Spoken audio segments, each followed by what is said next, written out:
road in the St. Louis area paved with this asphalt made from, you've got it, pig manure. And but you've got to have some money to build the equipment to do this. Well, where do you get the money from? Well, you get loans from banks. Okay. So a lot of small businessmen, they'll take a 3 or 6 year loan, and they have to pay a pretty good interest rate for it because small businesses can make a mistake and go bankrupt. And so they get a loan from the banks. And the local banks underwrite the small businesses, and as they convert pig manure to asphalt, you will see people getting hired.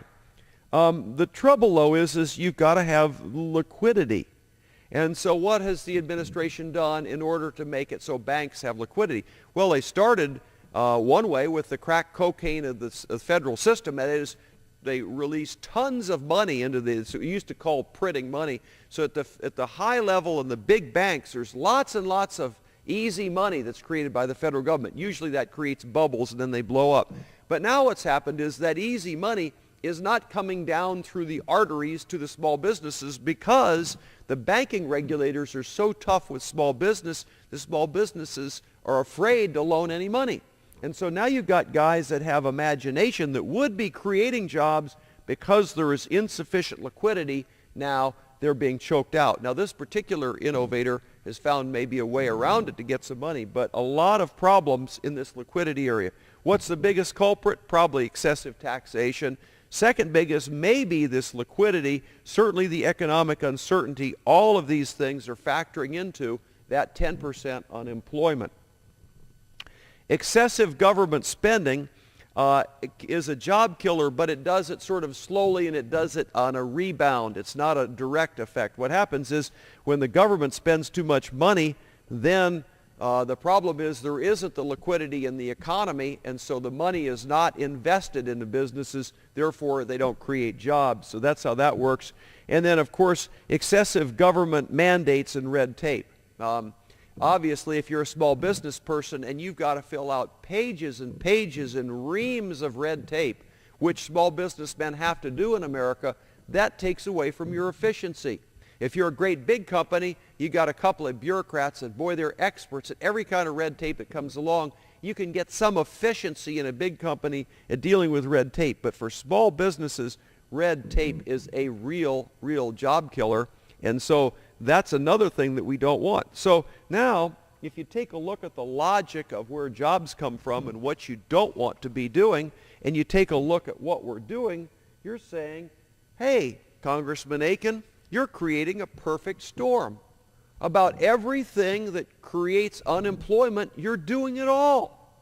And we have a statement from the president saying, hey, I understand. He says, I understand that the government can create the conditions necessary for business to expand and hire new workers. He understands that principle. And yet we're doing everything wrong. Everything he's told us to do is going to affect the jobs. And so what are some of these little treasures? Well, first of all, this health care reform that we just passed. Boy, is this a humdinger. Now, I've been here 10 years. I hate to admit how old I am. I've been here 10 years, and I've seen some lousy bills in my day. But this health care, this socialized medicine that we just passed, is 2 or 3 times worse than any other bill I've ever seen. This is going to have terrible consequences for unemployment and for just hammering small businesses. And it's going to create not only that, of course, it'll create lousy health care. It'll probably bust the federal budget. But I'm mostly on the subject of what are we doing about jobs? And this thing here is a job killer. This is a real job killer. You're going to basically, just like we were just talking about with Congressman Scalise, what we're doing is the federal government wants to take everything over. This is taking over 1/6 of the economy. The government's just going to take over healthcare. It's not a matter of fixing something broken in healthcare. It's a matter of scrapping it and having the government take it over. Not instantly, but over time. The cap and trade, they call it cap and trade. It's really cap and tax. This is that energy tax that the House passed. People were so mad about it. That was the one where they had 300 pages of amendments passed at 3 o'clock in the morning. And the bill was here on the floor. There wasn't even a copy of the bill, and they passed the thing. The House passed it.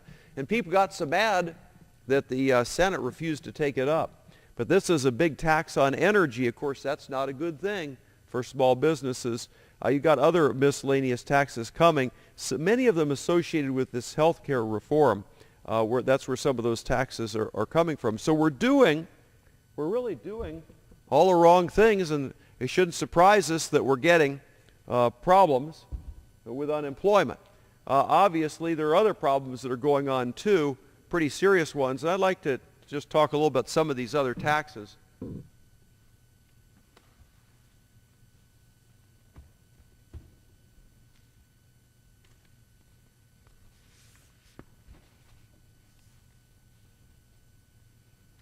These are tax increases. Tax increases. This is really fine print, isn't it? Look at all. There's 16 of them on this sheet. If Congress takes no action, these are the tax increases we're taking a look at in 2010. And so what happens when you increase taxes? Businessmen don't have the money to invest in companies, and you pull the economy down. Is that all we've got? Oh, no. You got to remember, we've got 2011 coming. These are tax increases if Congress takes no action in 2011. Look at that. We got another whole bunch of these. The marginal income tax rates will increase as follows. These